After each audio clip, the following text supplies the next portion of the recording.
Charles Bissue, you're welcome to Eyewitness News. I'm grateful, my brother. The special prosecutor, Kisie Mhm. Jabin, is looking for you. He seems not to have found you. He's decided Mhm. to put an advertorial out there, asking for Mhm. people to bring you if possible or contact the office if you are found. Where are you hiding? Okay, thank you, and good evening to your listeners. It's rather unfortunate it has to get to this. I'm within the jurisdiction. I'm in the country. I've been in the Western region. As we speak, I'm making my way to Accra. Um, the crux of the matter is, I think the special prosecutor, as he said, we're in court on other matters, but that I do not want to delve into. But then, I think a couple of weeks ago, he wrote that he wanted to meet me on another matter, and we wrote to them, the office, and said that I wasn't had an emergency at home, so should give us an additional week, 1 week. They declined it and wanted me to attend on a certain day, which I couldn't. And then further to that, all we heard was that there was an arrest warrant for me. And then basically, my lawyer came out and said they've actually filed to set it aside, only for me to see this. However, I mean, I think, Umar, we're actually nurturing a country. And so let me put this out there that I'm not above the law. I've always abide by the law. Um, Hitherto, you remember the OSP's office, I've been there twice already within the last 5 years. I've been to the BNI, and not as a suspect, but to volunteer information. I've been to the CID office several times. Sometimes I go in there and then I come out, and then I actually even put documentation and write certain things for them to help them with their work. I've been with the national security and all that. So, um, if a creature of our constitution requires that I come to see them, I don't think I would run away. It's rather unfortunate as we get to this. There was a misunderstanding, and I'm not a fugitive for my photos to be advertised out there. So I'll go to the special prosecutor's office to do that. One other thing is that I know I am innocent. I haven't actually committed any crime. But the problem here is that, you see, the first matter that went before the OSP, that was in 2019, okay? It's dragged up until now.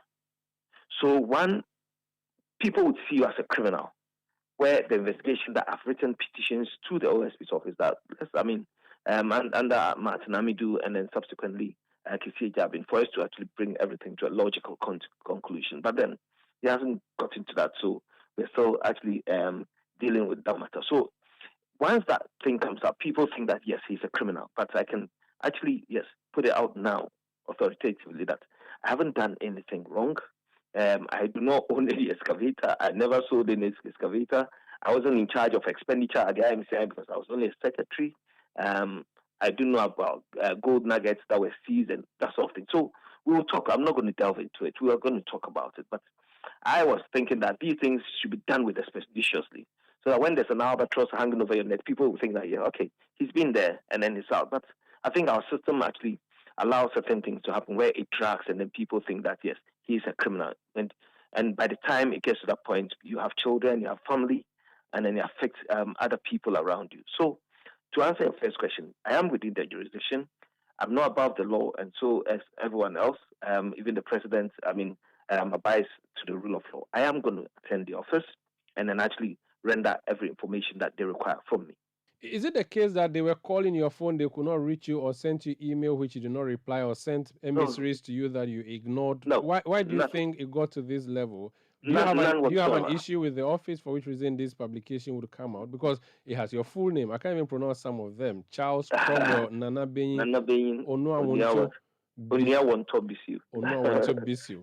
And And students. it says that corruption and corruption related offenses regarding the activities Mm, and expenditure of the dissolved mm, Interministerial Committee on Illegal Mining, uh-huh, especially in respect of the seizure and mm, management of excavators, machinery, road mm, vehicles, and gold nuggets, and use of public office for uh, profit. And he puts a nice photograph of you in yeah. there and essentially asking for people to. Were you at any point involved in the seizure of vehicles and gold nuggets when you were secretary to the IMCIM?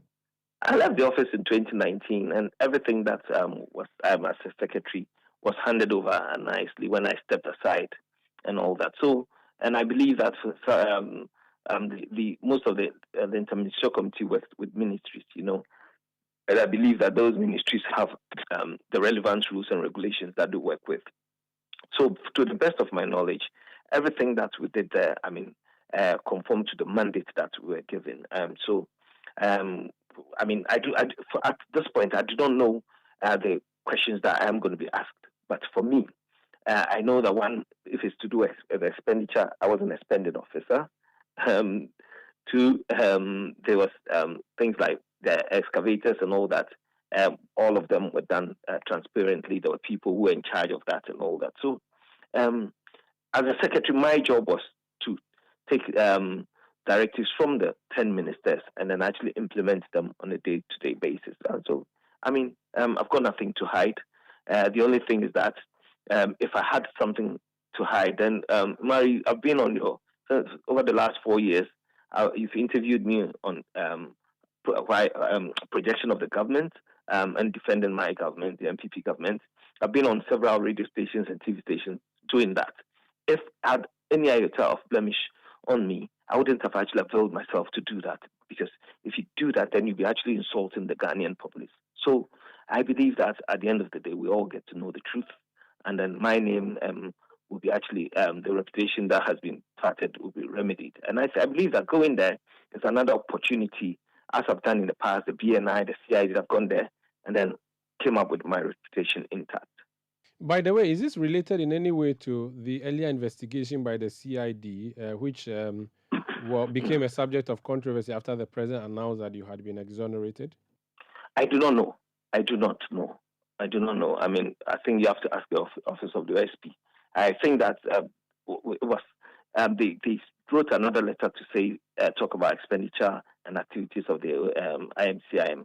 But then for me, where I sit, isn't the expose by Anas talking about corruption as well? So we'll look at all that. I don't know, do not know the questions that he's going to ask me. But then, like I said, I'm within the jurisdiction. I haven't run away. There was a misunderstanding because my lawyers wrote to them to give us time, and then they said they were not going to do it, and then I have to come at a certain point, and then there was the arrest warrant, and then that misunderstanding. But nobody has called me either within that time, or anybody come to see me or ask me to come where I have actually defied those invitations. Very well. When are you going to show up so we can come and film you arriving? No. Well, my face is already out there, so I don't need to. We don't want those razzmatazz. We're actually working for the country, so I'll go there. But I don't think we need the media to do that. It's not for me to actually. I've got nothing to prove. You know what I mean? I'll go there, and then I should actually make sure that the authenticity of whatever I seek to actually put out there is made. I basically to be consistent with whatever I've done, and I'm not going to lie to anybody. I've not lied, and I think I did the job diligently. When you're given this job, the sad part is that when you're given a job in our politics, every job that you're given, you have a responsibility, and that you have to be accountable for it. And I believe that that's what I have to do. But then sometimes it takes too long. For example, the expose. Could we have done everything within 1 year? Even though the police exonerated me, right? But then I availed myself to the OSP's office as well. This should tell you that I'm not even scared to go there, because I went to the CID office and then to the OSP. I don't think one person within this country has been investigated on the same matter by two agencies. No. But I availed myself to both of them because I knew that I've got nothing to hide. But then, funny enough, the one with the OSP is dragging up to about 5 years. I hope this one wouldn't actually travel that course. Thank you so much for speaking to us, and wish you all the best. Thank you. That's Charles Bissue. He was secretary to the Interministerial Committee on Illegal Mining. He was NPP Regional Secretary for the Western Region, and you can now call him, as part of the titles that he has, a wanted man by the Office of Special Prosecutor.